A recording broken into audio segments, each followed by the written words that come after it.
Well, I would like to thank you for giving me this opportunity to address everybody here, to tell you a bit about what we call the Global Barley Breeding Program. So, for those who doesn't know, there's a consortium of international research centers. It's called CGIAR. There are 13 centers. Oh, thanks. So, as I was saying, the CGIAR is a consortium of research centers. The aim is the strategic goals that reduce poverty, improve social food security, nutrition and health, and sustainable managing natural resources. I think we can all agree that these are hot topics now.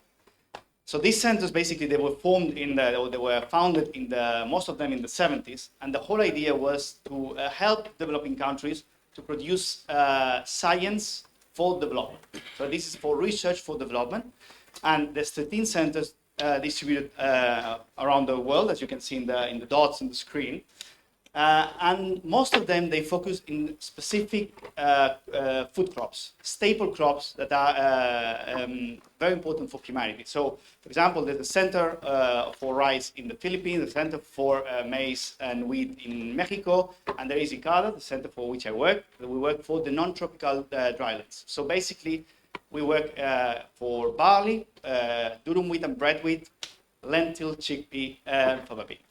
So I think many of you would understand the location of these centers is not random. So these centers are in the center of origin of all these crops. And the idea was to try to use these centers also to preserve the diversity that is in these centers. So ICADA has the global mandate to breed barley. This has been since the 70s, and here you can see the global mandate means at this moment 40 million hectares of barley. Before, it meant in the 70s it meant many more, but thankfully there was many countries that needed our help back in the day that they don't need anymore, because they have amazing breeding programs. They just collaborate with us as they would do in other developed countries. So here you can see I started as a breeder in the program 2 years ago, and I really have big shoes to fill, because there's been 257 ICADA varieties released since '79, 50 of them in the last 10 years. So this is a pretty impressive record. There's in many countries, the only varieties the farmers have besides landraces are the ICADA lines. So it's a very important work we are doing here. And the CGIAR as a whole, as I was saying before, started that renovation a couple of years ago. So what they said is, okay, we've been doing very well, but we can do even better. So the idea is, okay, let's renovate the breeding programs. Let's push it forward to adopt new technologies, new methods. And that's why they created this platform, which is called Excellence in Breeding, which is a community of practices. It's meant to help the breeding programs of the CGIAR to enter these new technologies. So somehow, like the Olympics here, faster, stronger, and higher, we also have some objectives. We need to breed more focused, we need to breed faster, and we need to breed more efficient. And this is a bit what I will talk today. What are we doing different? What kind of technologies are we now implementing to breed more focused, faster, and more efficient? First, I will start by more focus. So the first thing they realize is we need to have, as private companies have, we need to have a more focused approach to breeding. You need to identify an area, an agroecology, it can be a country, it can be a region in a country that covers, one variety covers a big part of the acreage. Once you identify that, you see if this variety is old or new. If it's old, what you need to do is, okay, this is my benchmark variety. The farmers are still growing it because it has something. So there's some traits you need to keep. But most probably there's still some traits that are lacking. So this is why it was introduced, this concept of product profile, which is to identify which are these traits that you need to keep and which are the traits that you need to breed for. So in this case, for example, could be an insect pest that just arrived. Could be yield is forgiven. Yield, you always have to increase. We are talking about traits that go beyond yield. So all these product profiles, in our case, if you can imagine, we have, I think, now some more than 60 product profiles signed with the countries. And these are product profiles that we don't develop, we co-develop. So we go to the countries, we meet with the stakeholders, with the national program, we discuss what are your needs, let's see which are the varieties that are on the ground and which we have to change. Once we develop all these 60 product profiles, the problem is, as a breeder, you cannot really breed for 60 different targets. I mean, it becomes quite complicated. So what we did in the program is we grouped them. We grouped them in what we call 4 mega product profiles. So one would be feed barley for arid and semi-arid environments. Another one is feed and forage barley for favorable environments. Here we're talking about probably rainfall from 350 or 400 millimeters and more. We have also food and fodder barley. Food barley is very important in the part of the world I work with. In Ethiopia, in Morocco, up to 70% of the barley grain is used for food. So it's very important. That's why we have a specific product profile that targets mostly naked barley and its components. And the last one is malt and fodder barley, which is also very important. It's very important for the farmers, and it's very important to reach this, to finish with poverty, because malt barley can really make the farmers a big profit that they can use later to improve their farms, to improve their livelihoods. So this is a bit, then we group them by major region and by country. This is a bit the example what we work for. At this moment, we are targeting somehow 11 million hectares with all these different product profiles.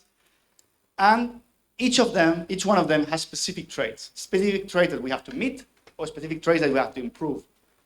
As you can see here, for example, obviously for malt barley, it would be from grain size to malt extract, friability, free amino nitrogen. But these traits will be useless in some of the other product profiles, obviously. So each product profile or mega product profile has specific traits to meet. How do we do this? Well, we start with the crossing block. This is the Barley Genomics Symposium. We started also an approach of using genomics for the crossing block. So first of all, the first thing we did is we genotyped with a 50 crossing block to know what we have. Then we have extensive phenotyping data from this crossing block, and we realized that we have also a great diversity. So in the graph, in the PCA of the markers would be the blue dots would be the crossing block, the green and red dots would be, for example, the advanced material, to give you an example. So the interesting here is, of course, we keep on doing the mating. We keep on selecting the parents based on the traits we know, based on the combining ability we know, but also we try to have a different approach, to have a genomic approach to this. So we use, there is a R package, which is called POPVAR. What it does is it takes your parents, you tell the program which parents you want to combine, and what it would do is, okay, first of all, create a genomic model for each trait that you have. So it gives marker effects to all the 50,000 markers. Then it simulates X number of progenies, and based on the marker effect, it assigns the value. What's the benefit of this? What we have down there is an example of 2 crosses, in which the first column with numbers is the yield, is the GVV expected for yield. Okay, we have one that is slightly better than the other one, and the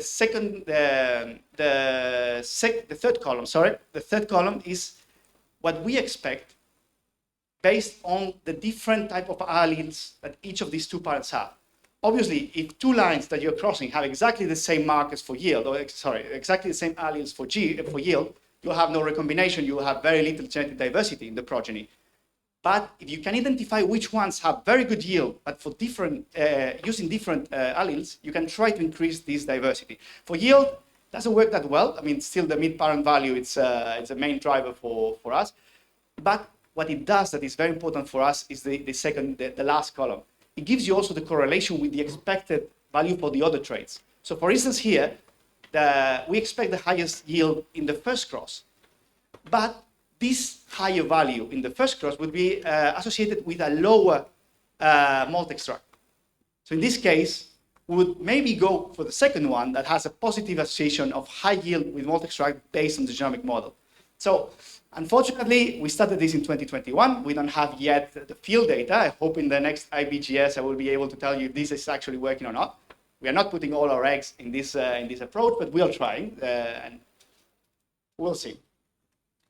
This is the strategy of the breeding program. As I said, there's these 4 profiles that they are advanced together to a point, and then they are divided based on the specific needs that each one has, specific locations or specific agroecologies each one will be targeting. So see, first we adopted speed breeding as a technique to accelerate the time that takes us to go for crossing to F5, to multiply the homozygous lines in the field. Then in stage 1, we go in multi-location, but with what Julian presented yesterday, this sparse genomic selection approach. Then we go in replicated trials across locations in stage 2 when we have more seeds and we have lower number of entries. And then we have what we call the international nurseries, which are lines that we distribute to all our partners. So just to give you an idea, we start with 200 crosses, 300 crosses, depending on the year in total. We advance some 6,000 to 10,000 progenies in speed breeding. We reduce them in F5 based on a bit of agronomic performance, just the ones that are very lousy, we drop them.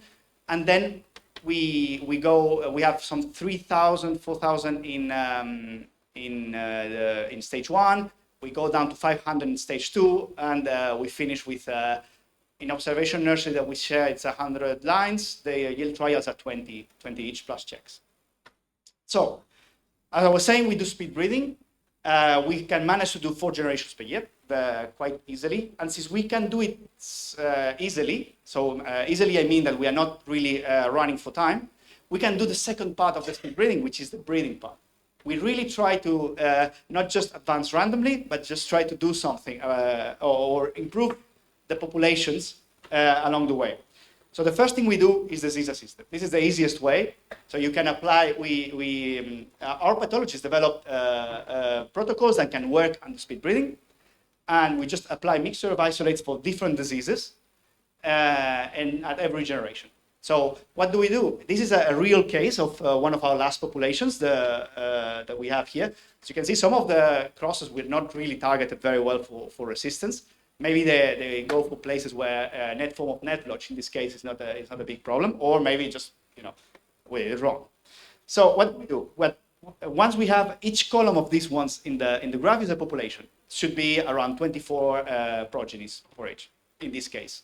So what we do is, once we have the scoring for each one of them, we discard the ones that are susceptible or highly susceptible, and we promote more grains only of those ones that are resistant, moderately resistant. So the idea is to push the population forward.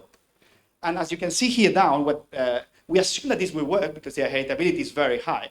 So, but we still needed to try. And in the graph down, we run the same population, both fixed lines, of course, both in the field and under speed breeding. We apply the disease, and as you can see, all the entries were more susceptible in the speed breeding, which is seedling, than in the field, which is what we wanted to see, because otherwise we will have some escaping, except for one, but it's between moderately resistant and moderately susceptible, so maybe it's just a scoring thing. But then we realized, why should we stop here, right? I mean, you can do more things. You can try also to improve the quality through the NIR. We have an NIR that allows us to run only 8 to 10 grains. So that means we can run it actually with what we get from speed breeding. So we started with this. We have a very large database of NIR calibrations. We have a very large database of wet chemistry. We produce our own calibrations. So we started with beta-glucan and with iron.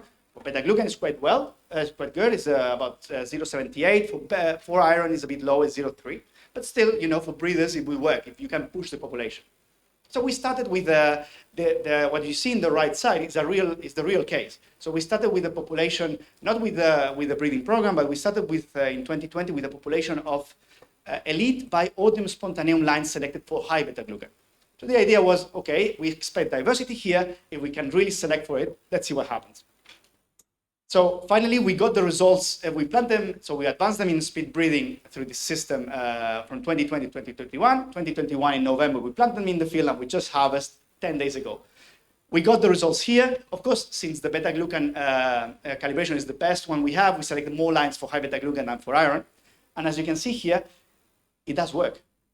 This is from field data. Of course, the disclaimer, the beta-glucan, we haven't checked yet the wet chemistry data because we didn't have the time. It's still NIR, but our calibration is good, so we expect that this is going to be a true result, or at least it's going to be correlated. The higher will be the higher, the lower will be the lower. And even for iron, it worked a bit. Worked like we expected, right? We have a low R-square in the model, so yes, the population shifts, but you don't select the best ones. And then we go for, once we multiply these lines after we reach to F5, we go to this multi-location genomic assisted sparse testing. I'm not gonna tell you much about this because Julian already told you yesterday. There was a question yesterday about what's the difference between what we were doing before, which is selecting in one location and then going into stage 2 with in multi-location, and our system. So that's what you see here in the lower right side. So the lighter bars means this selecting in one location correlated with the same lines in the multi-location trials. And the bold bars or the dark bars are the genomic assisted sparse testing. Same thing, so it's the same correlation. So we can see that our genomic approach, it's working. It's better than what we had before, especially for location 3, location 4, and especially I added here India. This is another one that we don't use in our stage 1 trials. But still, the fact that you are going to multi-location that early allows you, first of all, to identify the G factor, so the G values of the genotypes, and also gives you all this G by E a bit combined. So that's why we still have also an improvement in a location that is not tested. So, and it also, well, it has many advantages for us, especially the last one. It did happen to us in the other stage 1 trial. We lost one trial. And it's a heat stress location. It's fully irrigated, but it's next to Marrakesh. If you don't irrigate, everything dies because there's no rain, basically. So what happened is the pump broke, the irrigation pump, and some pipes. So we lost the trial, but we didn't lose the lines because we were able to predict based on the other 3 locations, and we still advanced them. So it allows you to recover those lines that you might have lost if you had put all your eggs there.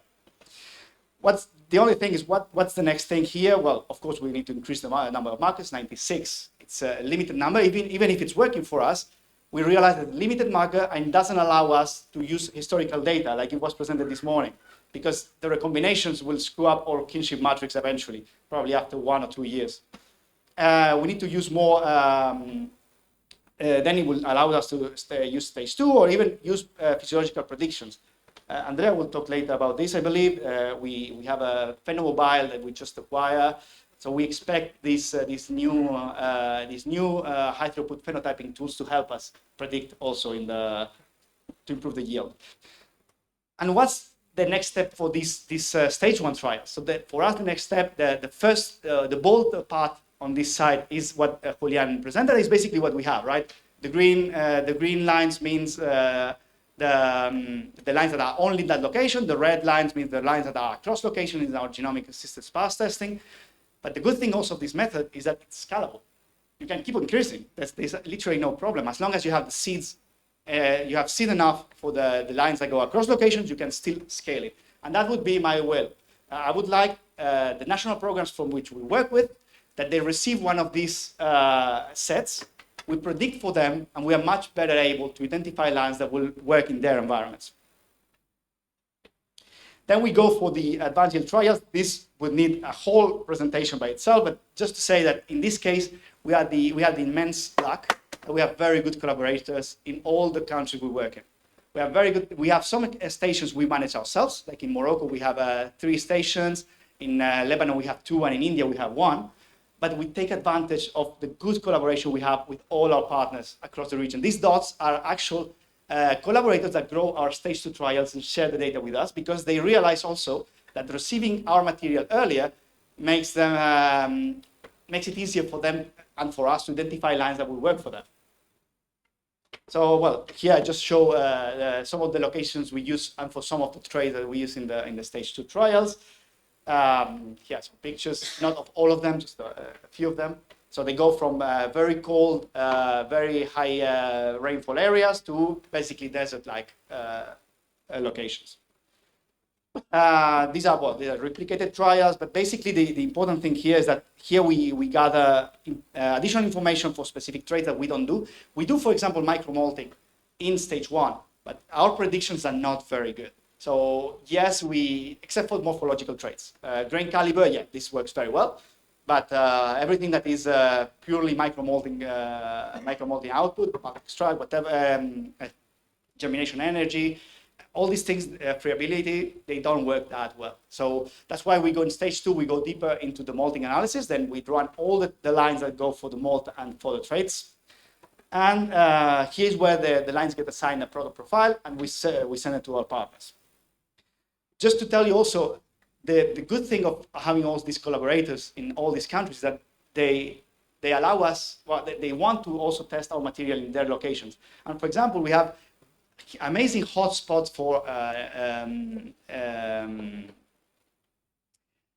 spot blotch. We have amazing hotspots of diseases where basically everything dies. Also for a net form of net blotch. It's really good because we can combine all this data in our selection. And at the same time, my colleagues here, they have been publishing all this data in for the last few years. And my colleague Andrea was able to identify some interesting locations in the genome that combine that QTL were identified for several diseases, and not for the usual suspects of all the rusts, but also across the disease. So this, I believe, will need to be validated, but this is something to think about. If you want, there's a poster number 12 about this. And we get to the stage 3. This is okay, everything we selected from the stage 2 is what we share with all the collaborators that want to have it in the world. This is normally it's free for use for developing countries. If you come from a developed country or a company, we ask only to cover the shipping costs because we are not rich, unfortunately. So if you are interested, you are please. There's I can share with you the webpage. It's just you order online and then we will figure out the details. But essentially, what we do here is we assemble 3 nurseries. One is an observation nursery that combines all 4 mega product profiles. And then we have 2 yield trials that are meant 24 lines in 2 reps that combine 2 of these mega product profiles. Why? Because normally all our lines for food and feed barley, the naked barley, they are normally grown in highlands. They're normally grown in low input environments, so they can go easily to the same areas as the arid and semi-arid. Same thing for the malt and the feed and forage for the favorable environments. We are thinking of splitting everything in 4, but logistic-wise, it's a bit complicated, a bit more expensive, of course. These are, for example, the collaborators we had last year. And every year we publish open access, the report on the line. So we give some details, like this one was resistant to net blotch in this and this location. This was for spot blotch, and this was for scald, or this one was very widely adapted or tolerant to heat or to drought. So if you are interested, please address me and I will share with you the webpage. I should have put it there. Besides these things, besides this international nursery, we also do regional networks. We have very good collaboration with regions that have similar problems, similar profiles. This is, for example, the case of the Maghreb. So this would be Morocco, Tunisia, Algeria, and Libya. They have similar environments. They even grow similar varieties, even if not the same. So what we do is we assemble specific. Their product profiles are very similar. So we assemble set for all them. And we grow all of us, the national program in Morocco, the national program in Tunisia, and Algeria, the same lines. We select them all, we share the data, and this approach has been working because we started in 2019, and 1 line has already been pushed for registration. So it's really working, and we are happy with this. We're doing similar approaches with Lebanon and Ethiopia and others. And this is the summary of why do we do all these things? This is a success story of these ICADA, well, we call it sometimes CGIAR, but this ICADA AIAR, which is the National Ethiopian Research Center. So these two lines, HB 1963 and 1964, they were released in Ethiopia from the international nurseries in 2016. And they are now reaching the farmer fields. They are able to produce 48% more grain and 38% more straw. Why is this important? Because I know that in Europe or in many of our countries, straw is not really something that we look for. Sometimes it's even a nuisance in the fields. But in Ethiopia and in other countries, this is money. It's not only money, it's food for the animals, because normally all the farmers tend to be crop livestock farmers. It's also money. For example, this year in Morocco, we had the worst drought in 40 years. Oh, horrible. 2 months, January, February, no rain, literally. This year, the barley straw in Morocco, it's paid at the same price as the grain, exactly the same price. So this sometimes where some collaborators receive our line say, oh, they have a lot of straw, or they are a bit taller than we expect. It's because our partners, there is money here, there is an advantage here. So anyway, these lines have been released. The farmers get premiums because they have good malt quality, and they also get money from the straw. This is what we show on the right side, which is this 44% more dollars per hectare that they're getting from the yield gain, and also from the premium gains. Now,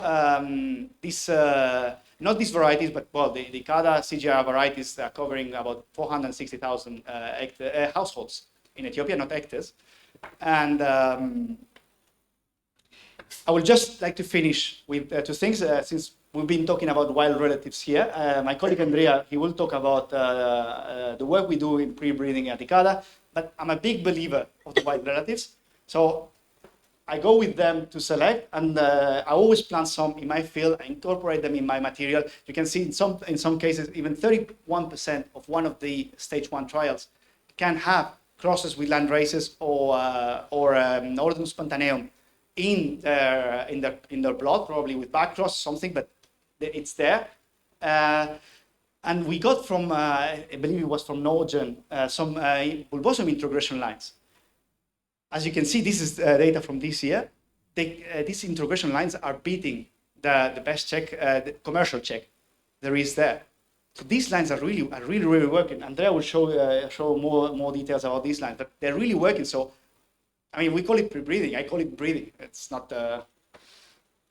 Then there is. Sorry. The last slide is just this exactly that. Even with single cross, we already see improvement when we are breeding for very extreme environments. And since everything is genotype, we can know which of the areas come from the landrace or from the wild relative and which from the recurrent parent. So on the right side, for example, every column is one cross with these land races. And the green line would be if the marker matches the elite parent. The red is if it matches the landrace. With some of the green ones, if they are monomorphic in the cross, we cannot see it. But definitely the red ones are coming from the landrace. So as you can see in the lower part is the yield. I don't think you can read it, but you can see the colors. So this is against one of the checks, and they are really performant. So it's really working. In the lower side part, we have this is one paper we published last year about a project we have with the Crop Trust that got renewed this year to bring these crop wild relative derived lines to the farmer fields. We took them there. They perform on station. They perform better. On farm, they perform better, and the farmers like it. In some cases, and not all of them, of course. But there is a lot to gain in these crop wild relatives. And we are still trying to dissect all this genetic control of all these traits, for which probably we could use some help from the people in this room. So whomever wants to collaborate with us will be most willing. This is the team. So basically, you can see we are many people and that that contribute to these outcomes. And special thanks I would like to give to the national programs that really collaborate in a stronger way with us. They are the ones growing our stage 2 trials. We have very strong collaboration with them. It would be Egypt, India, Morocco, and Lebanon. And thank you very much. I was wondering, the breeding, are you breeding in the view that you have a good supply of, for example, nitrogen fertilizers, or you have to take into account that that is a very expensive important thing to import and you have limited amount of it? So for nitrogen fertilizer, normally we use normal agricultural practices in the places we are. It tends to be probably slightly higher than what farmers use for barley, most probably, but not much more, because in our region, especially for the arid and semi-arid areas, for instance, farmers don't use fertilizer at all. For the malt, yes. So you breed them like that? You breed them without additional fertilizers? In the arid and semi-arid areas, in the locations we have for malt and for the barley, for instance, we add fertilizer as per usual practice. Probably we should start looking at reducing it a bit and see if we can keep the yields. Thanks a lot for this enthusiastic talk. I enjoyed it very much. In your breeding program, it looked to me that it's all based on pedigree breeding rather than using other concepts like single seed descent or double haploid populations. And with speed breeding, you speed it up, but still you continued until F4 or F5 generation before you start with the lines. So is that the situation, or you use speed breeding and double haploid at the same time? So we don't use double haploid because in our case it doesn't speed up the system. And they are more expensive than what we get for speed breeding because we do it in house. On the other hand, exactly, our advancement in speed breeding is basically single seed descent. So it's the same thing. It's just, and we keep the pedigree all along. We could try to shorten it, as you suggested, but I cracked the numbers up and down. I cannot do parental recycling faster than what we are doing now, even if we shorten it and we do it from F4. Just because, and this is one of the flaws of the GS sparse testing, I need to have my F5 in the main season, because otherwise I don't have enough seeds to go multi-location. I could try to go the off-season, but I wouldn't get enough seeds for that. So I cracked the numbers. Even if I shorten one generation, it doesn't make any change. Thank you. Thanks, Miguel. My question is about the intellectual property. How do you sort it out? Intellectual property is 100% ICARDA. Do you share it with the national systems? How does it work? So all our lines, all the material we develop is international public good. So it doesn't have intellectual property besides the 1.5% that you should contribute to the plant treaty, to the benefit sharing of the plant treaty if you want to release it, just because it was shared through SMTA, basically. We have many, even private companies that have released our material in Europe, and you have to reach an agreement, and I don't know if they can restrict the use, but they can definitely release and use. Miguel. Oh, sorry. Very exciting. Given that you are really trying to target all these different systems and different targets, what do you think about combining genomic selection and crop modeling to also target future scenarios and a wider range of environments? So this is something we were thinking about, definitely, to try to model all the locations where we are not testing, which I believe is what you're saying. Yeah. We haven't started yet, and if we want to do it, I don't think we can do it with the 96 markers, so we'll need to increase it. Sure. So the main problem we have is we cannot afford many more markers. So we would love to do it, but we are already at 3,000 lines in stage 1, almost. We are trying even to increase the number of lines we get there, because we're targeting so many different environments, so many different locations, that we really need a large population size at this beginning of the cycle to be able to identify the best ones. But or we have to be very, very good with the crosses. It's either one, right? But we would love to do it. We have a climatologist that now is defining, is working on defining the TPPs, the target population of environments, even forecasting future weather. So that here, he's doing it, he did it for durum wheat, he's doing it now for barley and chickpea. It's going to be published, I hope, before September, but we're still saying. Okay, thank you very much. So my main task here is to keep the 5 minutes rolling, and I hope everybody is now close here, so you can just jump in one after each other. I also will use a sign from my phone, so it will be like this. So this will mean that 5 minutes is gone, and you have to stop, and you can then continue at your poster later on. Okay. So the first one to start is Jiebo Feng from IPK Leibniz. And today I will introduce our result for the audium bobosans. We assemble this genome. And what is audium bobosans? This is the pictures from my friend, and you can say they are white grass for barley, and they are most close one. They divergent for the 4 or the 5 million years ago. So the special ones, you can say the balls. So they have this balls. That makes me in the whole audience species, they only have these balls. And another thing to talk for these ones, they are outcrossers, so they have the two, they not for ingredients, so that they have the highly heterozygous. And for these genomes, they are more light than barley's, at 3.8 gigabase. And the most important things is they can be crossed by the barley. Can produce the double haplotype and have some integration line is interesting. Like say these pictures, though they have some integration lines have the release some they have the resistant disease. That means they can be a big resource for the barley breeding. And let's see why the bobosans genome is complex. Because we can say the first one is audium garum. They just the one peak in theirs.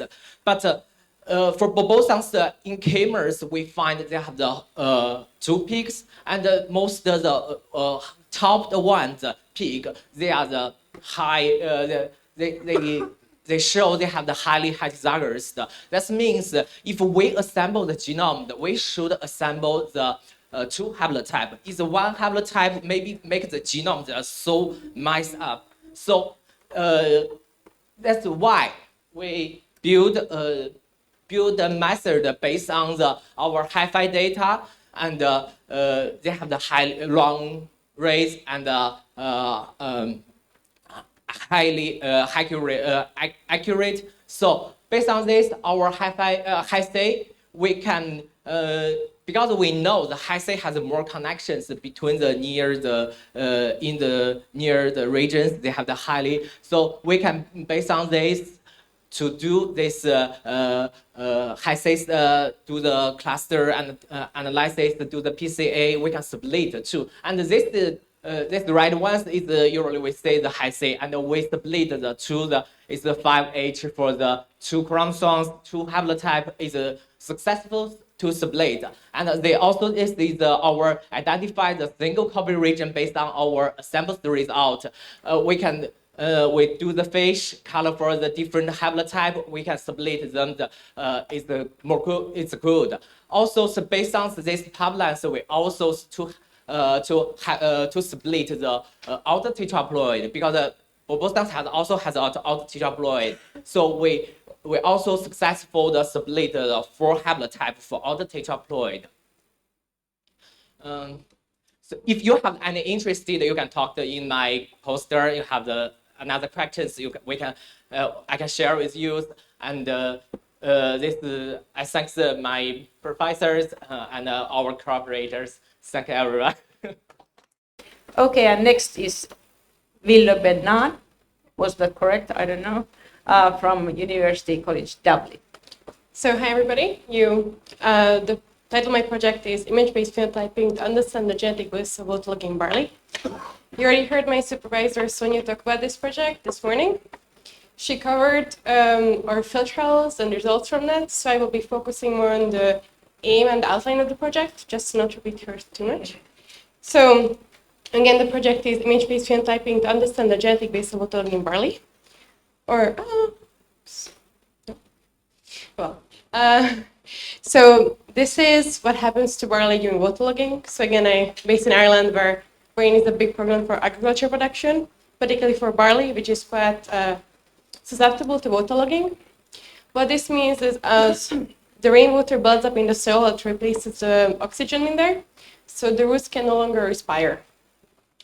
And as this happens, the plant, to overcome this, the root structure changes, so the roots start growing closer to the surface, trying to reach the oxygen that way.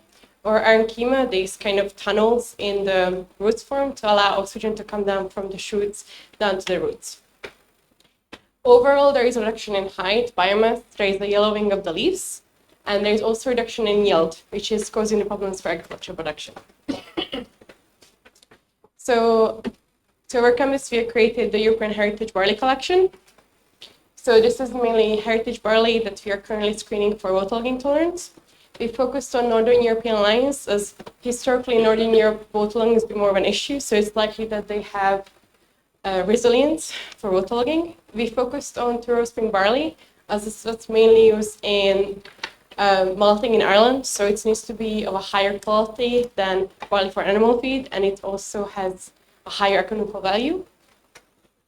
So this is the overall outline of our project. So we have our core collection that, as Sonia mentioned, we are doing field trials with to look at the waterlogging trends, and there we are using traditional phenotyping, but also drone work to better understand how the barley reacts to waterlogging, to better select the lines that are not so susceptible to waterlogging, but also to come up with new ways of phenotyping for waterlogging. We are also doing control trials at UPGV. So here we're using RGB fluorescent and hyperspectral cameras to, again, better phenotype barley and understand better how it reacts to stress. So the fluorescent camera can pick up how the photosynthetic system reacts to waterlogging. The RGB camera can quantify the color change, the fluorescence in the leaves. That would be harder to do with eyes and also less accurate. And our aim is to combine all this data together and to create a genome-wide association study to identify genome regions responsible for waterlogging tolerance, but also to identify heritage land with favorable agricultural characteristics that could be used for other breeding problems, could be used in malting, and also to come up with new ways of phenotyping for waterlogging that are more accurate. And that's all. Thank you so much for everybody. So next is Alina Klaus from University of Bonn. Thank you very much. So some of the biggest barley producers are Russia, Germany, France, and Ukraine. And as we are sadly all aware of, at least two of them are probably not reliable sources at this moment. So what about the other two? Well, let's have a look at this map. So here you can see, okay, you cannot see. Okay, on the map you can see the Global Drought Monitor. This is taken from May this year, and the dark red color indicates severe drought conditions. And when we now take a closer look at France and Germany, we see that drought is also a major problem in these areas. So we know drought has the potential to reduce barley yield immensely, and though barley is mainly used for feed, of course, let's not forget about our most beloved beverage, which of course is beer. And there should have been a picture of beer down there, but somehow it got lost, so sorry. And now the question is, do we have to fear for our beer? So, we know that we have to at least try to understand the problem before we are able to solve it. And this is why we decided to study the effects of drought on young barley plants and really to try to get to the root of the problem, and that actually quite literally. So we used PG 8000 to simulate drought conditions, and then we harvested root material at the 3 different time points you can see on the left. And this root tissue was then separated into the 3 different root zones. So we got the root cap and the meristematic zone, the elongation, and the differentiation zone. Then we extracted RNA and sequenced the data. And to analyze this sequence data, we used two different approaches. So the first was a rather classical differential expression analysis, which you can see on the top, which was then also followed by functional annotation. And the other was a weighted co-expression network analysis, where we constructed co-expression networks and then try to find so-called gene clusters or modules that somehow correlate with our treatments. And by combining both of those approaches, we hope that we might be able or might help find a solution to the threat of drought. So, why are the pictures not there? Okay. So for the differential expression analysis, you should see 3 Venn diagrams showing the total number of differentially expressed genes. It was there in my presentation, I'm really sorry. And then you have to trust me, I tell you. So you see the number of differentially expressed genes usually in those boxes. And we had this 3 time points, 6 hours, 24 hours, and 48 hours. And what was really interesting was that the total number of responsive genes was highest after 6 hours. And it did not increase with prolonged stress exposure, what actually was what we would have expected, also based on previous experiments. What we were also able to see was that the number of shared genes or conserved genes between the different root zones was really low.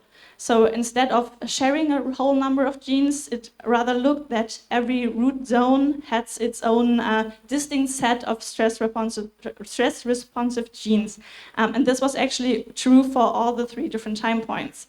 And based on this finding, we decided to do this network construction separately for each of those root zones to really focus on the effect of the drought treatment and not get it kind of watered down because of the different root zones. And luckily you can see the results of the WGCNA. So this is taken from the elongation zone. What we see here is that we were able to identify 23 clusters, and each cluster is assigned a certain color. And the color can be seen in this column on the left. And when we now try to correlate each of those gene clusters or modules with our trait data, which is at the bottom, this combination of treatment and time point, we end up with this kind of matrix. And what we're now interested in is to find modules that have a significant correlation towards the treatments that we're interested in. And since it's really small, I highlighted those in the drought treatment that were significant with those asterisks. All of those are probably worth to take a closer look at. But as always, if you perform RNA sequencing, it's like opening a library. So no one expects you to read all of the books yourself, but instead you make the knowledge publicly available. And maybe someone will just know which book to look for and maybe even save the beer, who knows? So my name is Alina, and if you're interested I would love to invite you to my library, which is poster number 13. And maybe you can see the pictures then. I'm sorry. Thank you. Okay, so the next one is Kumsal Ecem Çolpan. Yes. Was that right? Okay, you recognized your name. Yeah. So you come from Düsseldorf? Yes. So, hello everyone. My name is Kumsal Ecem Çolpan. I am a first-year PhD student in Maria von Korf's lab at the Institute of Plant Genetics at Heinrich Heine University, Düsseldorf. As the title suggests, the topic of my research is effect of high ambient temperature on plant growth and reproductive development in different barley cultivars. And during my talk, I will try to give a brief overview about my research. So, just to start with a brief introduction, we know that photoperiod and circadian clock genes control flowering time in response to day length in barley. Additionally, we also know that phytochromes and circadian clock genes have been implicated in development in response to ambient temperature in Arabidopsis. However, what we don't know about much is how temperature affects the genetic regulatory pathways downstream of phytochrome C and photoperiod response 1, which we call PPDH1 in barley. And starting from this point, the main focus of my project is to investigate the effect of phytochrome C and photoperiod response 1 on flowering time, spike development, and floret fertility in response to high ambient temperatures. And For this purpose, I'm using 4 different genotypes, including Bowman, which is a spring-type barley, carries a natural variation on PPDH1, which causes hindered reproductive development and delayed flowering. And together with Bowman, I also use 2 nearly isogenic introgression lines in Bowman background. First, Bowman EM5, which carries also a natural but hypermorphic variation on EM5 locus, which implicates phytochrome C. And additionally, I also use Bowman PPDH1, which actually carries the white type, winter type PPDH1. And together with that, I'm also using the crossing of these both introgression lines, which basically carries the white type PPDH1 together with this phytochrome C variation. And a little bit about the growth conditions. I grew my plants under long photoperiods, either under control or high ambient temperatures to compare different traits in different genotype treatments. And if we come to the more interesting part, I would like to share also some preliminary results of my work. And first, I scored flowering time according to days to heading for all genotypes under both temperature conditions. And as you can see, that both Bowman PPDH1 and Bowman PPDH1 together with this EM5 variation flowed significantly earlier under both temperature conditions. However, their acceleration and flowering time was way more obvious under high ambient temperatures. And together with that, we can also see that the difference between Bowman EM5 and only Bowman PPDH1 and their crossing was also significant, which actually indicates that there is an interaction between PPDH1 and EM5 to control flowering time in barley. Additionally, I also scored the flow rate fertility in the same genotype treatment combinations.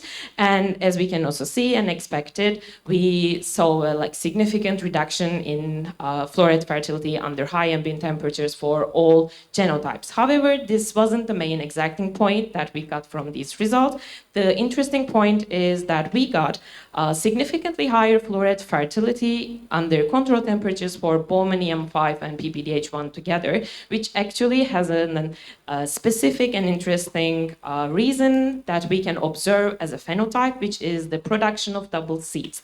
However, I would like to stop here and want to invite you to my poster so that we can discuss about the details of this phenotype and also the other details of my research.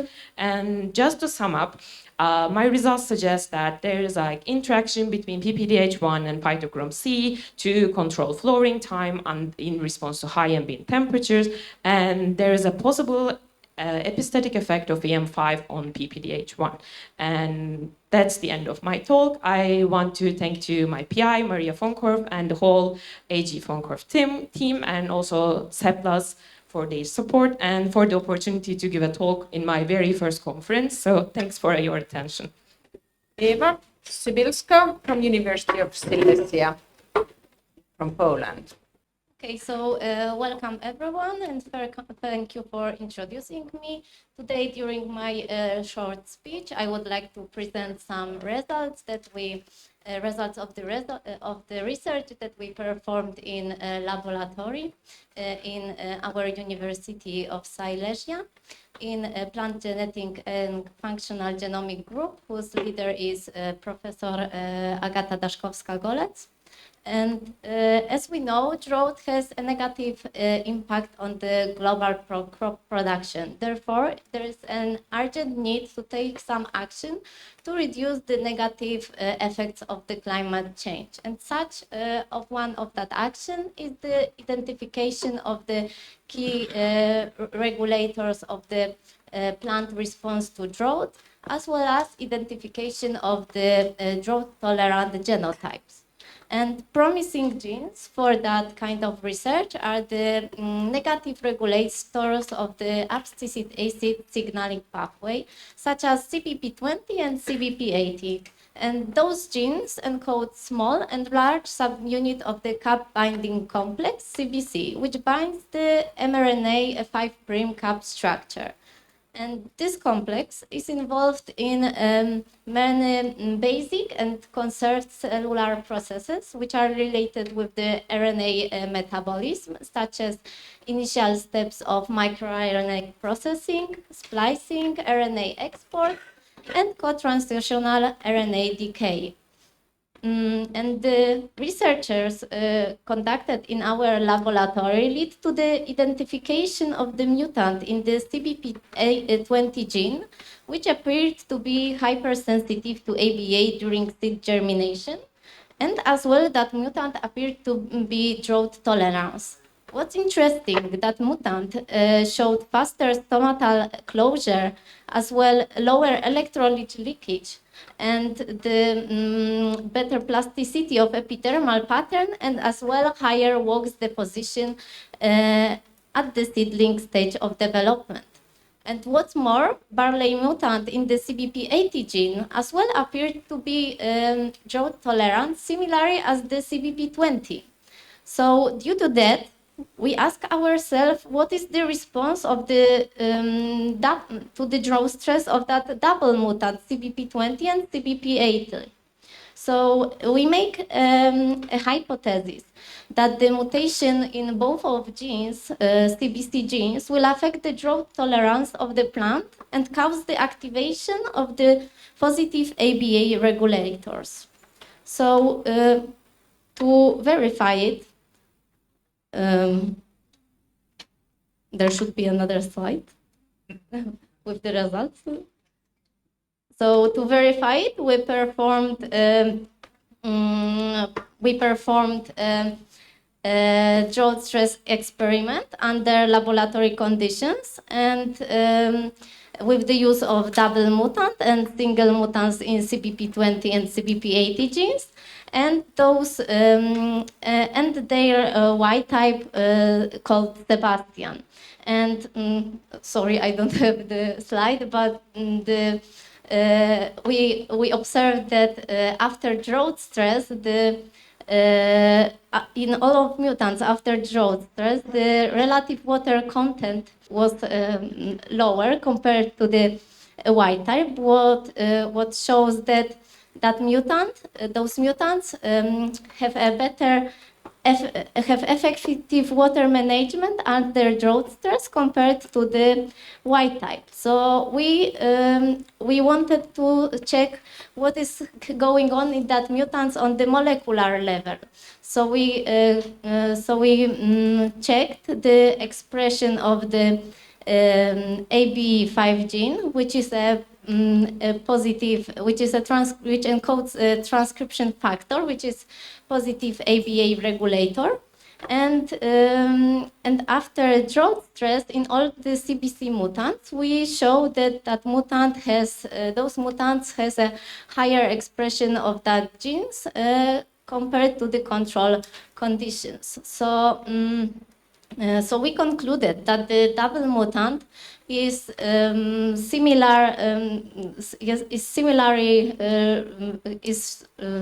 drought tolerant, similar to the CBP20 and CBP80 single genes, and that the mutation in the CBC genes leads to better. Okay. Okay, so if you want to see more, and maybe with the graphs, I would like to encourage you to see my poster number 14. There I could say more with this time graphs. My poster is about the wild plasmotype, the chloroplast and the mitochondria, the novel source for phenotypic diversity. The panel I'm using is the B1K from Israel. It's wild barley from 51 sites in Israel. Phylogenetic tree of some of the wild barley. You can see that there was a bottleneck. You can see in the middle in yellow. Cultivate barley are close together, and this is the genotypic of the chloroplast. And the wild barley are scattered and more diversity. We found between two wild barleys, one from Ashkelon, B1K9, and one from Mount Hermon in the north, B1K50. 6 non-synonymous mutations. And there also, when we measure the clock phenotype and our SensiPAM, you can see in the poster more explanation of the SensiPAM. We found difference between these two and regarding to period under high temperature. I also made an reciprocal hybrids population, and I checked for the significant difference between pairs of the same F1 with different cytoplasm, and you can see that the percent difference is higher for chlorophyll fluorescence and the clock phenotype, and lower for the phenotype in the field. And for reproductive traits, under high temperature, we have more significant difference between pairs of hybrids. We made one postdoc in our lab. Lalit made Arabidopsis RPOC1 overexpression construct, and you can see when we measured it in the SensiPAM, it gave the same results as we get for the wild barley Asher double haploid population, and I didn't see it. We published it in 2019. You can see that the B1K50 construct is more robust for high temperature, and Ashkelon have a lower period under high temperature. So we also made a new population called CHAMP. It's a cytonuclear multi-parent population, BCROS2 double haploid from 10 wild barley, crossed to 1 cultivated. The BCROS1 plants, I self them, and I made different families with different wild plasmotype, and check them in the field under ambient temperature and high temperature. And this result is the stress resistant, and you can see that dotted line is the cultivated average, and they behave better under high temperature than the cultivated line. That means the interaction between the nuclear and the plasmotype of the wild is benefit for stress. The double haploid, the CHAMP population, we only propagated, so I have the day to flowering, and you can see that for these two examples of families, the wild family is flowering earlier than the cultivated. They are the same BCROS2, but different cytoplasms. So not the same, but similar.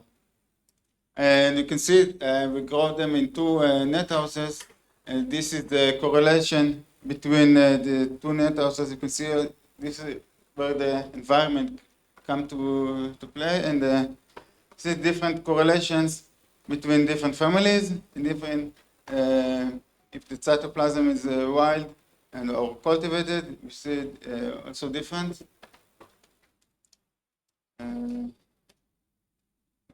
I want to thank my supervisor, Al Friedman, and my lab members. Thank you for listening. Okay, then we have Cherei Zhang from University of Hohenheim. Oh, yeah. Okay, thank you for introduction. So this study starts with a question: how can passport data help with pre-breeding? On this map, we can see the collection site of barley landraces. The blue gradients just show the annual rainfall. So as they growing in diverse environment, we can expect after long-term natural selection, they should adapt to their local environment.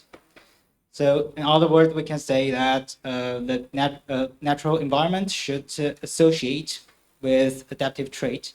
Based on this idea, if we combine the genotypic data with environmental data, we should have a good chance to identify the adaptive loci behind the adaptive trait. And this information could be helpful for making decision for pre-breeding. Okay, so recently IPK Gene Bank they genotype 12,000 barley land races. It's a huge data set, great gold mine.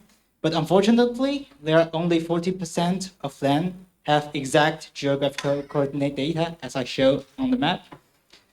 So it caused a problem for us. We cannot do the environment association analysis, as I mentioned.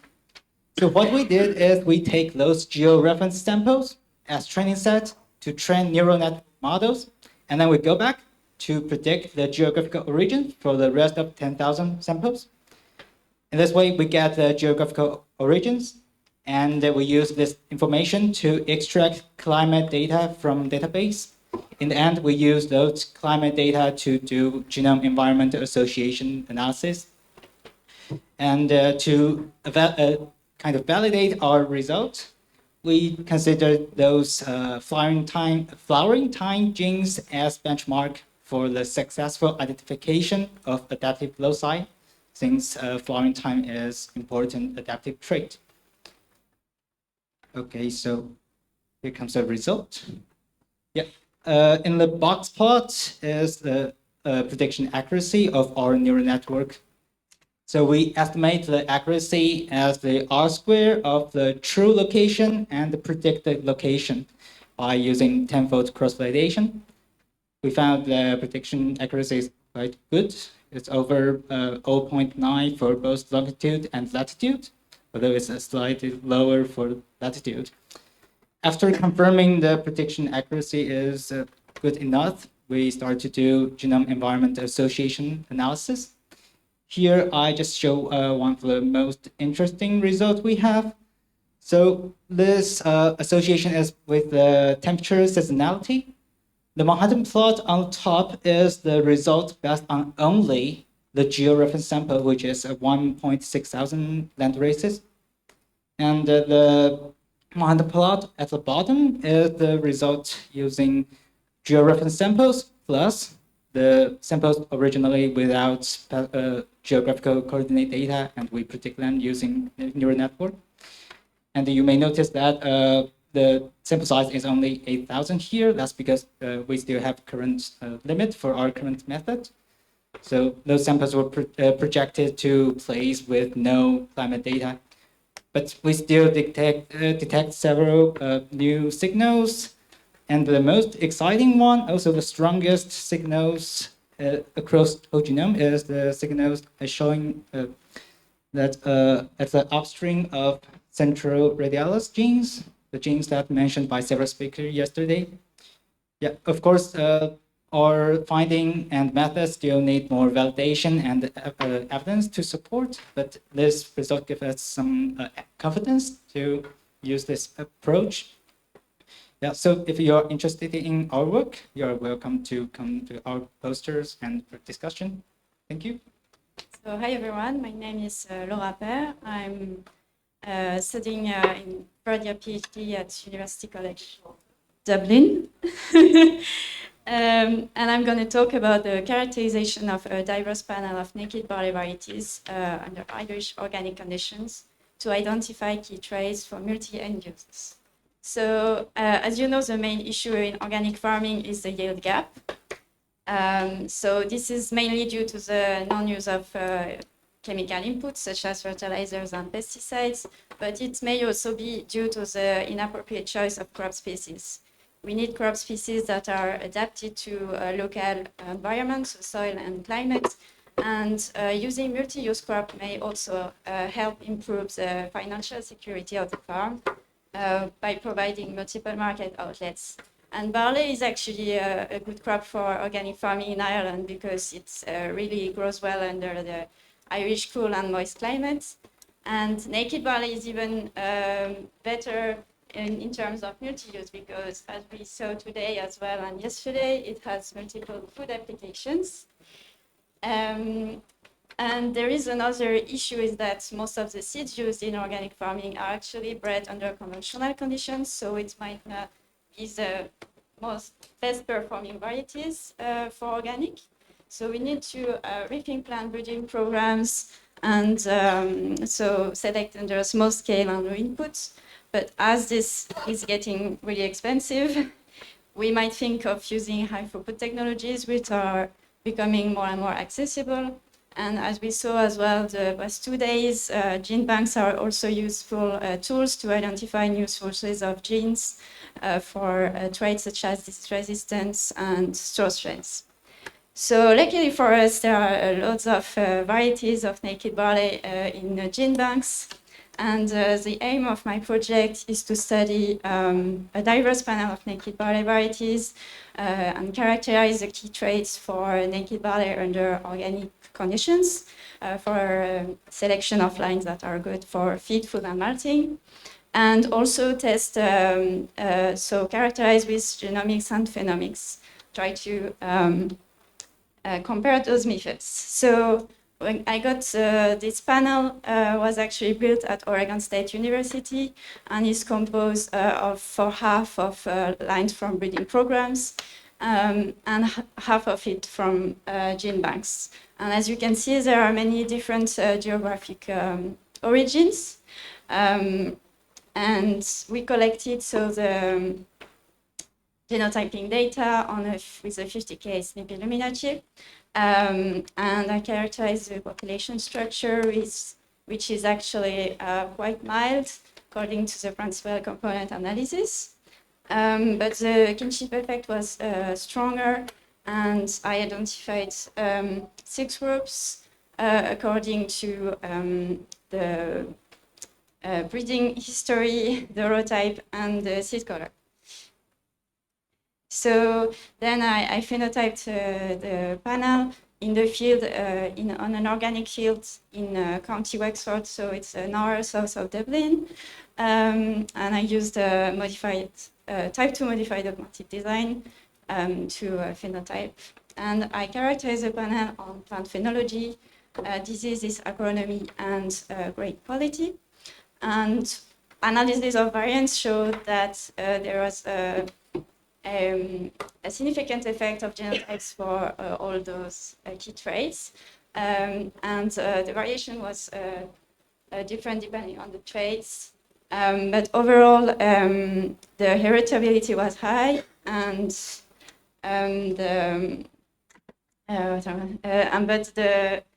despite the contrasting weather conditions between years. So overall, there is a potential of using this data for genome-wide association study, which I'm carrying right now, and it's quite promising. And yeah, the next step would be to look at the phenomics as well, the drawn data. So thank you very much. So it's Maximiliano Perocay? Yes, yes.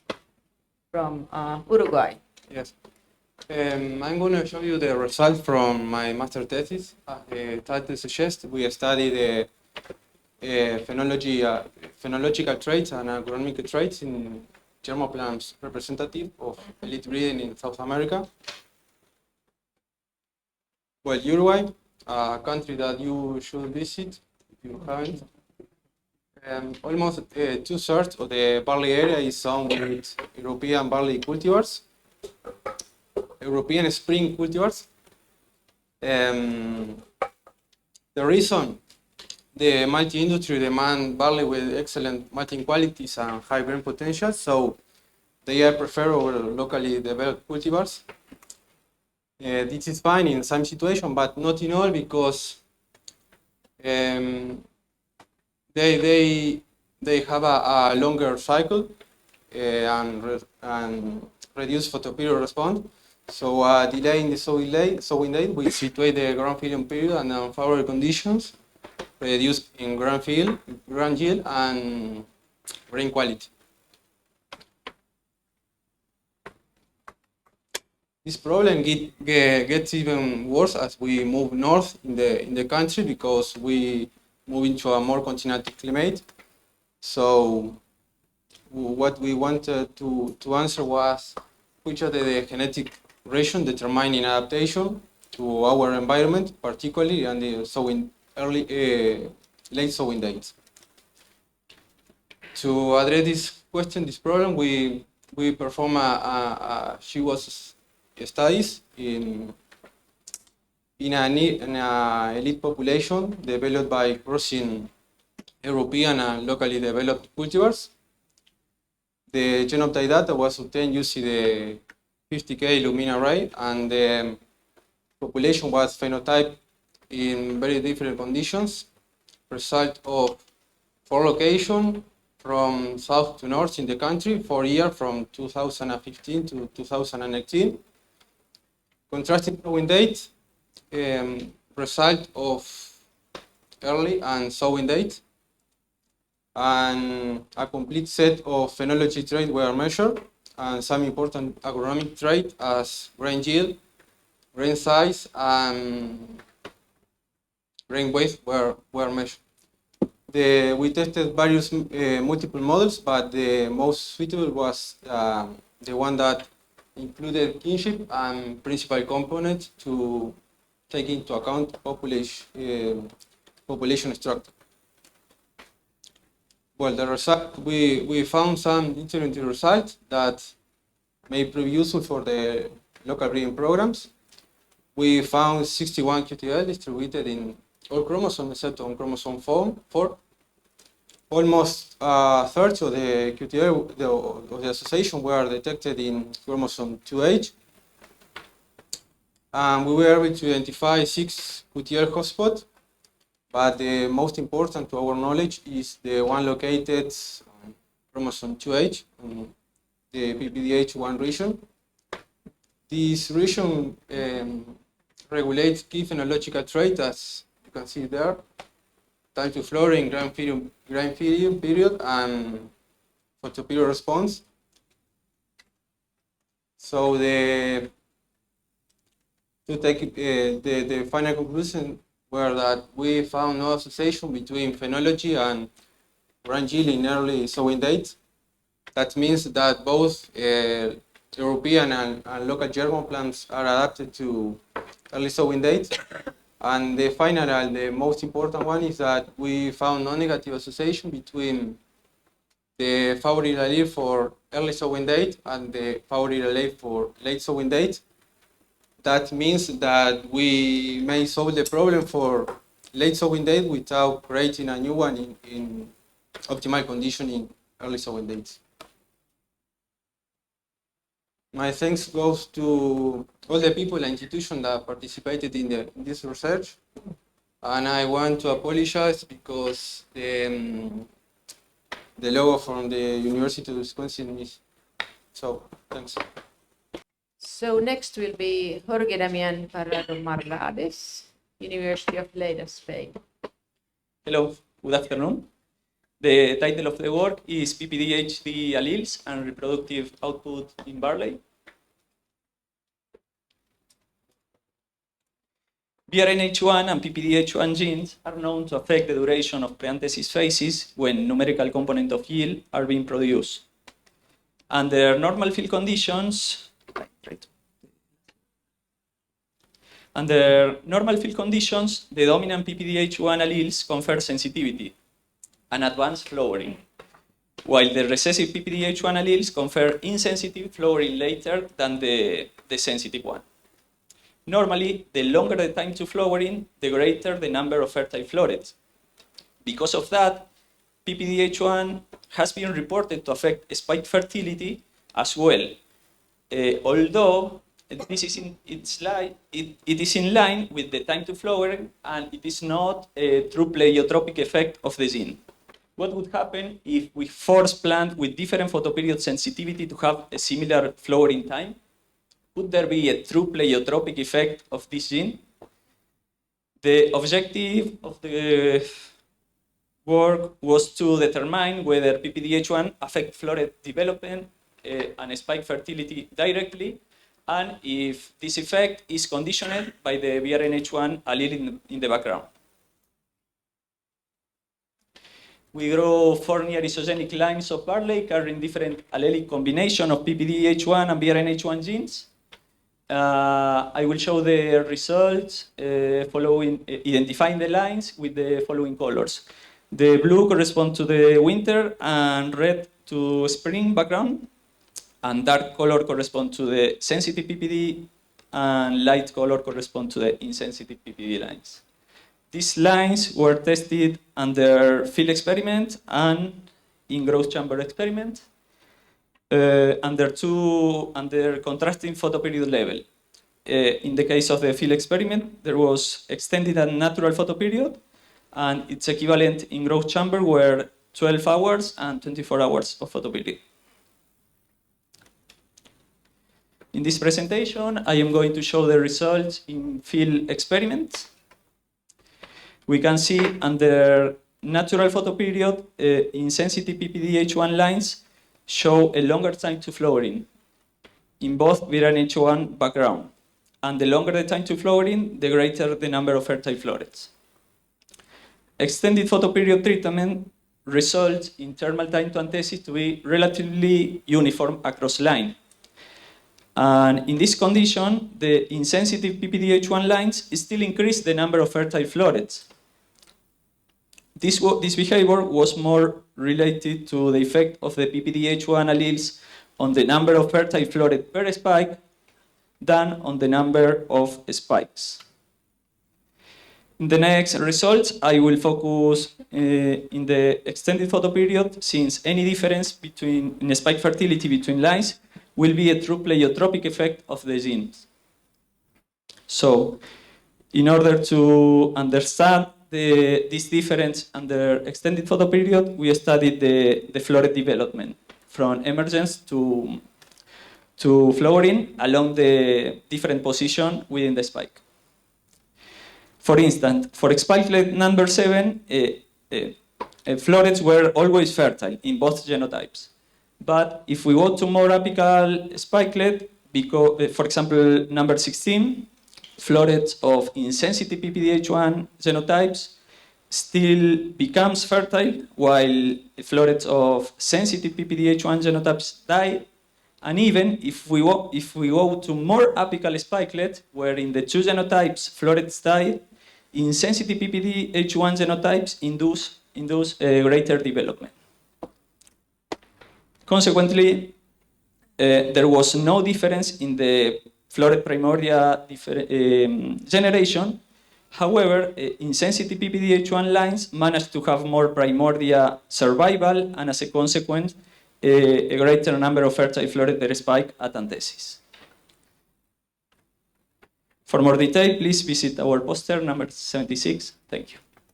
Next is Guojing Jian from IPK. Hi, hello.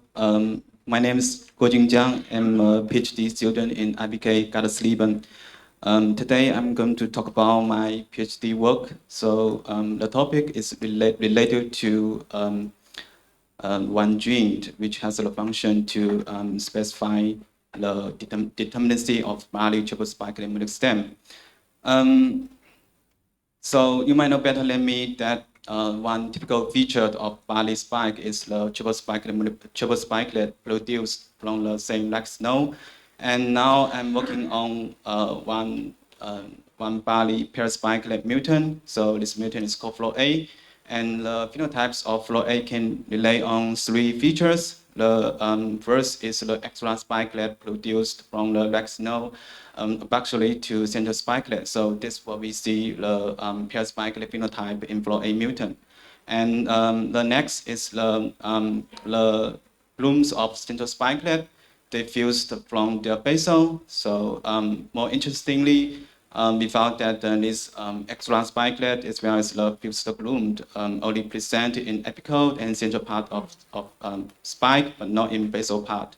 So unfortunately, this extra spikelet cannot be fertile to have a green. And this just because the inner floral organs like stamen, pistil, ovary, they will degenerate in later developing stage. And then we want to know the gene responsible for FLO-A phenotypes. And by map-based cloning, we were able to isolate FLO-A locus in the big deletion region around 477 kb on the short arm of chromosome 6H. And there's only one high confidence gene encoding a lock domain present in this delete interval. And length, we confirmed that this gene, this candidate, is completely delete in FLO-A mutant, but present in other wild types. And length, we also identified some independent mutant alleles, and they also showed extra spike phenotypes. And from here, we confirmed that this gene is responsible for FLO-A phenotypes. And we want to know more about this gene family. Actually, in Bali, there are 10 members of a lock family. And since this gene family has not reported in Bali before, so here we specified the FLO-A gene as a log1. And then we want to know more about this gene function. And we did in situ hybridization first. And as you can see here, the mRNA signals of a log1 is not present in the meristematic tissues. For example, inflorescence meristem, triple-spikelet meristem, as well as the spikelet meristem. But length, we also construct one GFP report lines by fusing a log1 as well as GFP protein. And as you can see here, the GFP signal is not present in meristem. So from here, we suggest that a log1 is not expressed in meristems, but functions in the regulation of triple spikelet meristem determinacy. Because when this gene is mutated, this extra spikelet produced, there should be some problems in the meristem, in this triple spikelet meristem. So we propose that a log1 might has a function in a non-cell autonomous manner. So yeah, this is what we found here. And then I would like to thank people. I would like to thank the people in IPK working groups. And yeah, if you feel interested in this work, and please go to the poster 77, and we have more data. And thank you for your attention. So the next is Muhammad Awais from IPK. Thank you so much. Good afternoon, everyone. So my name is Muhammad Awais, and I'm a PhD student from IPK under the supervision of Professor Einstein. So first of all, it's really a big honor for me to share the stage with a lot of great scientists from the Barley community, and to share my highlights of my research, what I'm doing in my PhD. So I'm working on this project, which is studying the genetic control of pond roughness in barley. That was started with the question like what makes barley itchy. So first of all, I would like to show you how this looks like if you see it under the digital microscope. So just quickly, the barley spike and the spikelet, and if you zoom into this in the digital microscope, so you will see these very brutal single cell extensions along the surface of the that really makes barley itchy, and these are called barbs. Maybe you are all aware of the barbed wires that are used to protect the boundaries or maybe fields from the animals and maybe from the thieves. So yeah, you can imagine the function of these barbs on the surface. So yeah, so the next goal was to see the genetics. What are the genes that control this roughness or barb formation? So this is the nice looking Manhattan plot on the left side. It is, maybe you all are aware of the gene bank genomics study. This is the study where the raw one gene was isolated on the chromosome 5H. So these are the populations where the raw one gene was isolated from the gene bank genomics study, and I took over this project from there to look into the second locus that was on 7H. So I wanted to clone the gene which was segregating in the population between the Morex and the very smooth mutant from the IPK gene bank. You You can see the micrograph here, and you can see the differences of barb size and frequency between these three parental lines. So luckily we were able to isolate these two genes in these two separate populations. And yeah, so the next goal was to see how these two genes will interact if they are segregating in a single population. So we decided to use this F2 population between BARCA and this mutant lines from IPK gene bank, and these two genes were segregating in this population.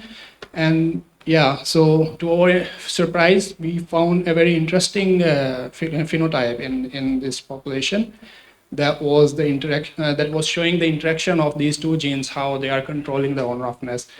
And you can see this, maybe if I can show you, yeah, maybe you can see this, the third on micrograph. So every cell along the on surface is trying to generate this barb along the on surface, and which is small in size, but yeah, it is showing how the genes are controlling this on-roughness trait when they are segregating together. And here the box plots also shows the barb count results, because we counted this barb manually and we tried to figure it out, like how this frequency is differentiating between these two segregating genes in this population.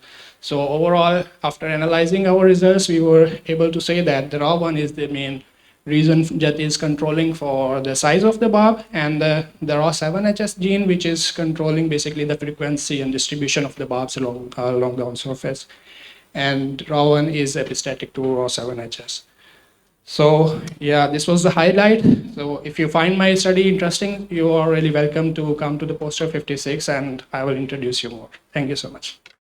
So next is Ligo from University of Bonn. Good afternoon, everyone.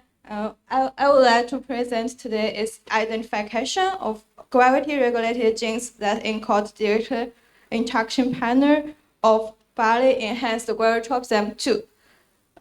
Root gravitropsin allows plants to adjust the direction of the root growth, and thereby contributing to anchor plants to the ground and optimizing the uptake of water and nutrients. In general, roots with weaker root gravitropsin always form shallow root system, and this will help plants to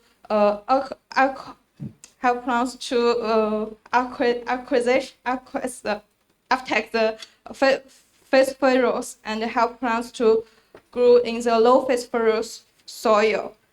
In contrast, roots with stronger root system will form deeper root system, and this will enhance the ability to absorb the nitrogen and waters. Therefore, understanding the molecular mechanism underlying the root gravitropsin will help us to create root addotypes that could improve crop performance. In our previous study, we identified a barley mutant enhanced gravitropsin 2, which displayed a steeper root system and enhanced responsiveness to gravity. The causative gene HT2 encodes a stereo alpha motif domain containing protein, and this stereo alpha motif domain is commonly known as a binding site. But how does HT2 mediate root gravitropsin is still unclear. So in this study, we performed the transcriptome analysis of gravity-stimulated wild-type and HT2 roots. To this end, the roots were rotated for 0, 3, 6, and 12 hours, and the root caps, the meristem, and the elongation zone were separated and subjected to RNA sequencing. The differential expression analysis were performed to identify the gravity-regulated and HT2-regulated genes. In addition, we also constructed the ESA2 hybrid library and performed the ESA2 hybrid library screening to identify the interaction pattern of HT2. Consequently, we identified the induction panel of HT2 that's encoded by gravity and HT2 regulated genes. Using the data from the elongation zone as an example, we analyzed the differential expression between control and gravity-stimulated wild-type roots to identify the gravity-regulated genes. We also analyzed the differential between HT2 mutant and wild-type for each root zone by time point combination. And after then, we analyzed the intersection between HT2 regulated and wild-type regulated genes. As shown in this figure, we identified over than 1,000 of gravity-regulated genes are also regulated by HT2. This highlights the potential role of HT2 in the gravity-regulated root bending, which occurs in the elongation zone. After comparing the genes that regulated by HT2 and also regulated by gravity with those genes encode the induction panels of HT2 that identified by HT2 hybrid screening. We found a number of we identified a number of induction panel of HT2 were encoded by HT2 regulated gravity responsive genes. Finally, the subcellular localization and the interaction of HT2 and some of those interactions like GXM were confirmed in the tobacco epidermal cells. Together, this study provides new insights into the transcriptome reprogramming of barley roots upon gravity stimulation and provides new insights into the role of HT2 and its interaction partners in this process. I'm Lee. If you are interested in my work, please visit my poster, which is number 75. Thank you. So next is Mingju Lee, University of Oxford. Yeah, thanks for the kind introduction. And hi everyone, I'm Mingju. Today I would like to talk about genetic dissection of chloroplast biogenesis in barley. Before we go into the genetic part, first I would like to say some words on chloroplast biogenesis. Actually, as all of you know, that chloroplast genome actually contains around 100 genes across all the plant species. But if we look into the protein level, proteomic studies already shown that the chloroplast biogenesis actually recruit more than over 3,000 proteins, and the majority of these proteins are actually encoded by the nuclear genome and then subsequently imported into the chloroplast. So far, the biological function of most of these nuclear encoded proteins actually remains elusive. By leveraging the barley mutant genetic resources, recently we have identified 3 genes which plays very important roles in chloroplast biogenesis. The first gene or the mutant I would like to talk about is actually so-called abelstrins. Here you can see the abelstrin mutant shows our green-white stripe phenotype. And in order to clone this, the causal gene underlying this variegated phenotype, we adopted the forward genetic approach by base cloning. So briefly, as a result, we were able to identify one single gene which carries a 4 base pair deletion, as you can see in the middle panel, as indicated by this red bar. Yeah. Next, functional validation was achieved by using our set-directed mutagenesis approach using CRISPR-Cas9. Here you can see actually we were able to reproduce the variegated phenotype by introducing lesions in this kind of gene, thus confirmed the genuine identity of this kind of gene as a truly abelstrins. And this gene actually is a member of the CCT motif family, and of which actually the members of this family is featured by possessing one single CCT domain. And we also studied subcellular organization of this protein. Turns out it's targeted to the plastids as revealed by transient expression of a GFP-tagged protein in the barley epidermal cells. Next, second gene I'm going to talk about actually is so-called abelastrin-like, or CMF3. Actually, it's a parallel gene of the abelstrins. And we used our TILling approach to study the biological function of this gene. Yes, we were able to identify two pre-stop TILling mutants as indicated by this, these red arrows. Actually, both mutants shows a Santa phenotype right after germination. If you would like to know why the first mutant allele shows a more severe phenotype than the second mutant, you are welcome to poster number 80. Okay, the third gene I'm going to talk about actually is so-called luteus genes. Here you can see it's quite resembled to the phenotype of the abelstrins, but it actually shows our yellow green stripe phenotype. Here I actually would like to point out some unique features of this mutant first. Unlike other mutants, of which phenotype actually shows at when the mutant allele are homozygous, the genotype of this mutant actually is heterozygous.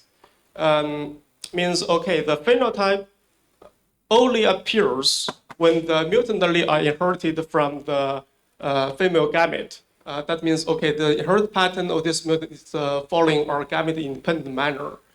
Actually, in addition to its biological function on plastid differentiation, it also has a very essential role on seed formation during early embryogenesis stage. This actually is supported by the fact that homozygous mutant actually is lethal at post-zygote or the early embryogenic stage. Cloning of this gene actually achieved by following a highly efficient cloning strategy, and briefly it allowed us to pick one single gene among over 300 genes within the target interval. And this kind of the gene encoding our ATP-dependent CRP protease subunit C1. Finally, if you would like to learn more about the story, actually you're welcome to my poster, and thank you so much.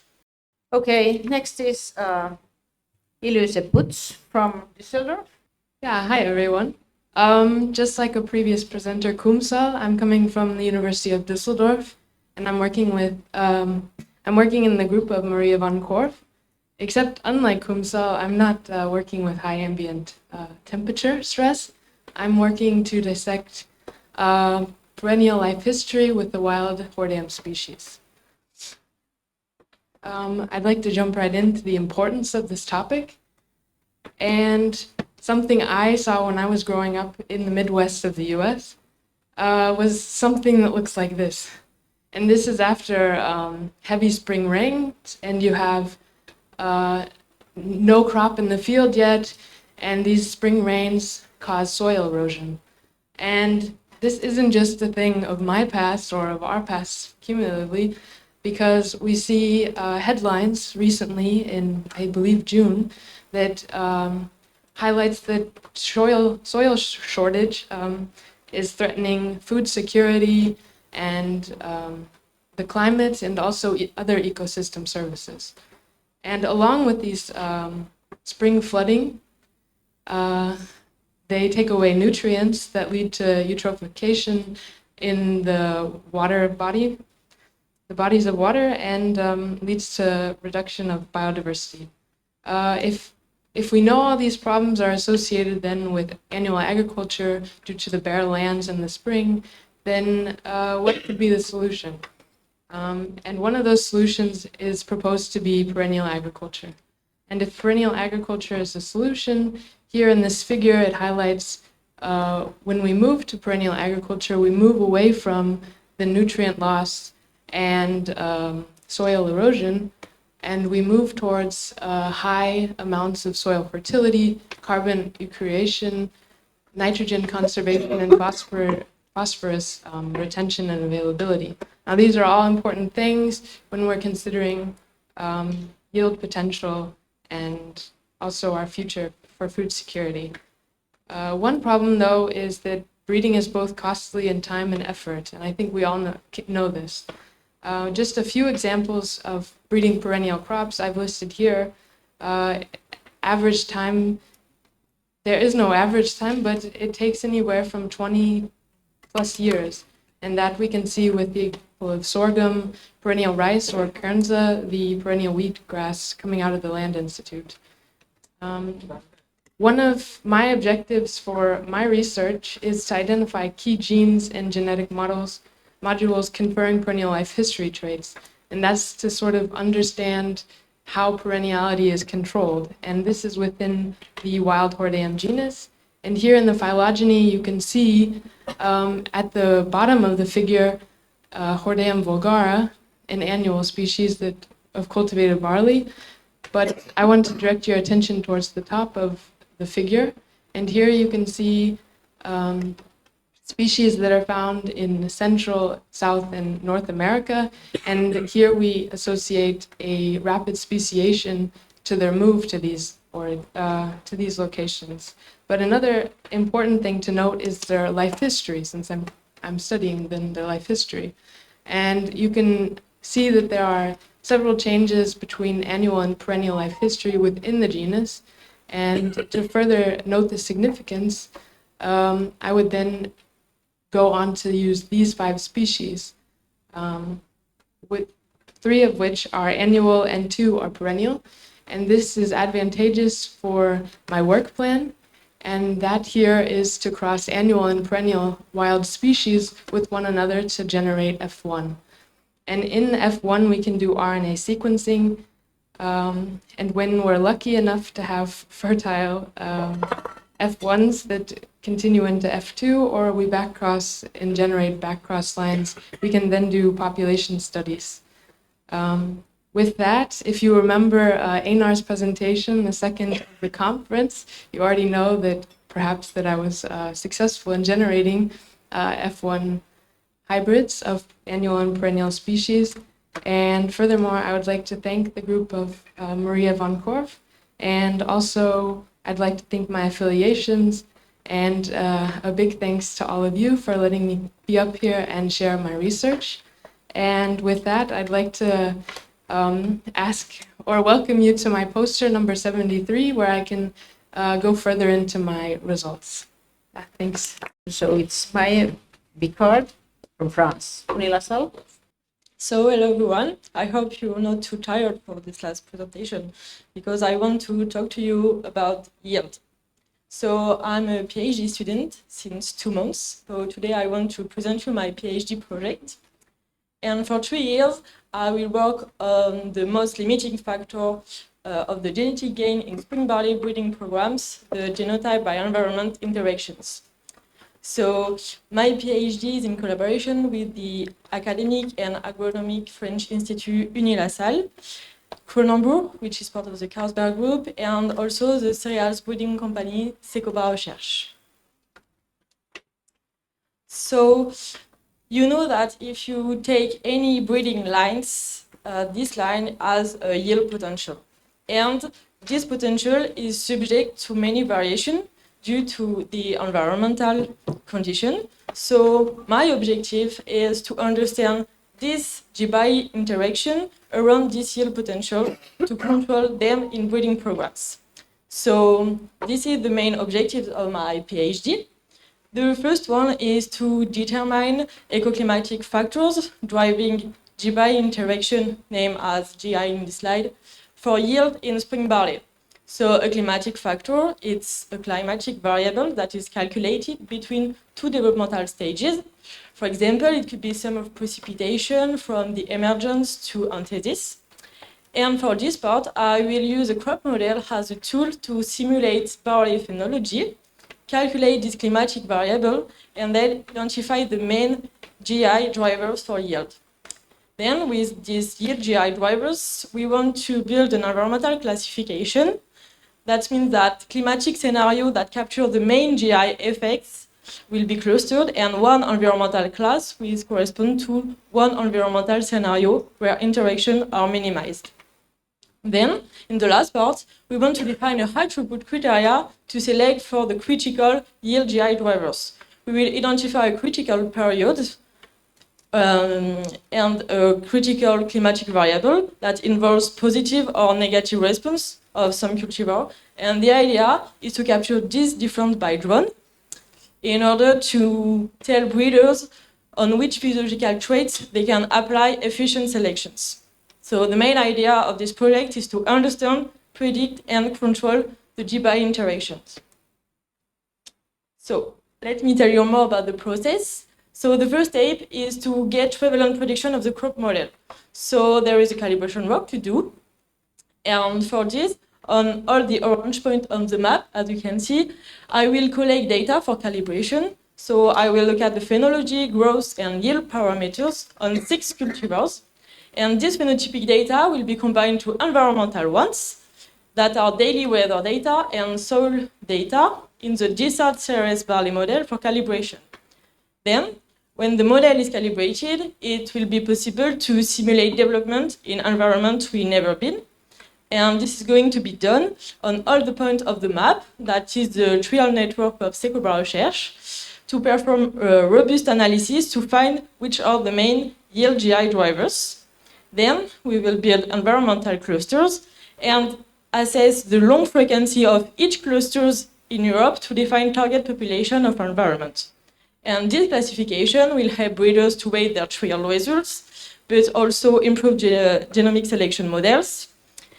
And in the last part, we want to identify a H2P criteria to select for the drivers. So we will use cultivar with contrasted response to this driver in order to find which physiological traits can be a good predictor of the plant response to the environment, and that is measurable by drones.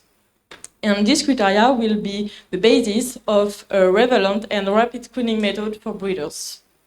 So if you want to discuss about the project, I'm poster number 81, and I thank you for your attention. Okay, that was the last one, and I must say it's a pleasure to lead this kind of session with a young generation of very bright students, both PhDs and postdocs, because they know how to deliver in time. So it's really great. Thank you very much.